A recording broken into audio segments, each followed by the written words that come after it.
Halo, Assalamualaikum warahmatullahi wabarakatuh.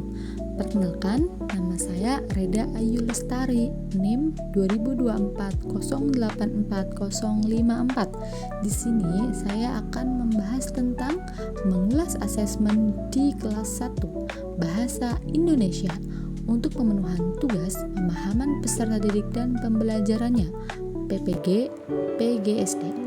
Oke, kita mulai ya. Yang pertama, mata pelajaran Bahasa Indonesia kelas 1 fase A. Capaian pembelajaran. Peserta didik mampu meningkatkan penguasaan kosakata baru melalui berbagai kegiatan berbahasa dan bersastra dengan topik yang beragam. Tujuan pembelajarannya yang pertama, melalui kegiatan merangkai bunyi huruf L dan huruf vokal lain, peserta didik berlatih membaca suku kata dan kata dengan baik. 2. Melalui latihan menulis huruf L besar dan L kecil, peserta didik mengenali huruf kapital dan huruf kecil dengan baik. Dan yang ketiga, melalui kegiatan melengkapi nama binatang dengan suku kata la, lu, li, dan le, peserta didik berlatih menulis suku kata. Lanjut untuk materi ajar, mengenal dan menuliskan alfabet. Jenis asesmen yang digunakan yaitu asesmen formatif, terdiri dari sikap, keterampilan, dan kognitif. Dengan bentuk asesmen yang pertama, untuk asesmen sikap itu menggunakan penilaian diri. Yang kedua, untuk asesmen keterampilan menggunakan LKPD, individu penilaian menulis. Dan yang ketiga, asesmen sumatif menggunakan penilaian akhir semester. Kemudian, bagian mana dalam asesmen tersebut yang menunjukkan kesesuaian dengan tahapan perkembangan peserta didik? Jelaskan. Jawabannya terdapat pada kegiatan diskusi kelompok saat mengerjakan LKPD, di mana tahapan perkembangan mereka dalam pembelajaran tidak bisa hanya dengan mendengarkan, namun juga praktik melafalkan dan menuliskan secara langsung alfabet.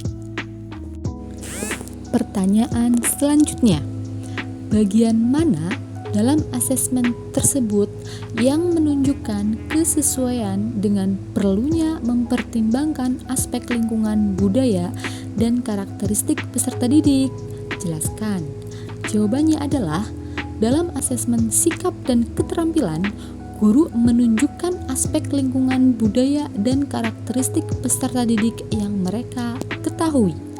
Namun, saat proses pembelajaran, guru langsung memberikan contoh benda yang diawali dengan suku kata la, li, lu, le, lo yang dikenali dan relevan dengan kehidupan sehari-hari peserta didik. Kemudian, peserta didik kelas 1 masih melekat kinestetik yang aktif bergerak sehingga mereka maju untuk belajar menuliskan kata benda tersebut di papan tulis. Pertanyaan selanjutnya, bagian mana dalam asesmen tersebut yang menunjukkan kesesuaian dengan kemampuan peserta didik? Jelaskan. Jawabannya adalah dalam asesmen untuk materi mengenal dan menuliskan benda dengan awalan la, li, lu, le, lo sudah terlihat kesesuaian dengan kemampuan peserta didik. Hal itu ditunjukkan pada sikap bebas berekspresi, aktif, dan mandiri dalam menjawab pertanyaan. Untuk keterampilannya, yaitu berani mencoba dalam menyebutkan dan menuliskan benda yang diawali alfabet la, li, lu, le, lo. Kemudian, untuk asesmen kognitif yang diberikan oleh guru masih sederhana dan sesuai dengan kemampuan peserta didik kelas 1 yang masih dalam tahapan belajar menulis dan membaca. Pertanyaan selanjutnya, bagian mana dari asesmen tersebut yang menunjukkan kesesuaian bahwa sudah memberikan ruang bagi peserta didik untuk memberikan umpan balik terhadap proses pembelajaran mereka? Jawabannya, dalam asesmen materi mengenal, melafalkan, dan menuliskan kata benda dengan awalan la, li, lu, le, lo, peserta didik diberi kesempatan untuk memberikan umpan balik pada beberapa bagian. Yang pertama, dalam asesmen sikap, mereka bisa menyampaikan pendapat tentang cara mengajar dan kesulitan yang dialami. Kemudian dalam asesmen keterampilan dan pengetahuan, siswa dapat merefleksikan kemampuan mereka mengenal benda dan menulis huruf alfabet la, li, lu, le, lo. Untuk materi yang disampaikan, apakah sudah meningkatkan pemahaman juga kemampuan menulis dan membaca mereka? Pertanyaan terakhir, jika Anda menjadi guru di kelas tersebut, hal apa yang ingin Anda tingkatkan untuk lebih memaksimalkan efektivitas asesmen dengan memperhatikan tahapan perkembangan peserta didik, lingkungan budaya, dan karakter peserta didik, serta kemampuan peserta didik? Tuliskan pendapatmu secara lengkap. Untuk jawaban yang saya miliki, yaitu yang pertama, untuk meningkatkan efektivitas asesmen, saya akan melengkapi kegiatan pembelajaran materi dengan tahapan perkembangan kelas 1, yaitu dengan menambahkan permainan atau cerita sebagai pengantar materi supaya mereka senang dalam belajar alfabet, seperti ada menyanyikan lagu benda yang berawalan la, li, lu, le, lo. Kemudian jawaban yang kedua, memberikan berbagai latihan soal dan tingkatan dari mulai lots sampai hots agar mereka memahami dengan mendalam namun tetap disesuaikan dengan tingkatan kemampuan mereka. Misalnya, dengan memberikan pengayaan bagi peserta didik yang sudah lancar dalam menulis dan membaca agar mereka memiliki kemampuan yang lebih tinggi.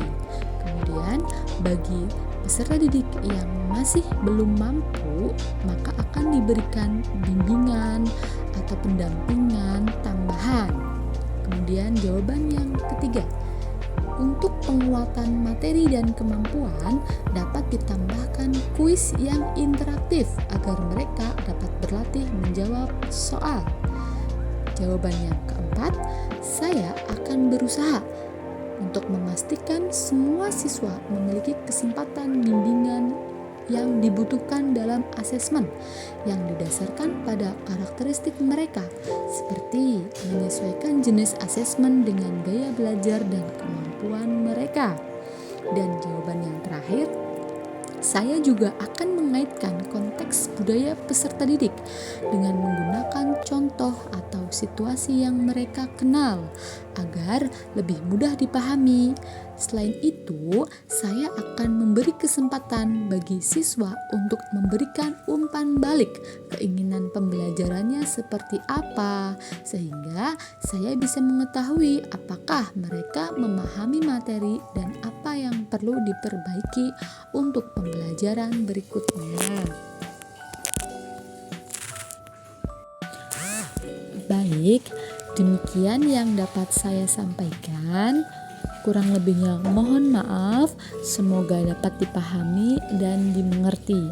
Saya akhiri, terima kasih. Wassalamualaikum warahmatullahi wabarakatuh.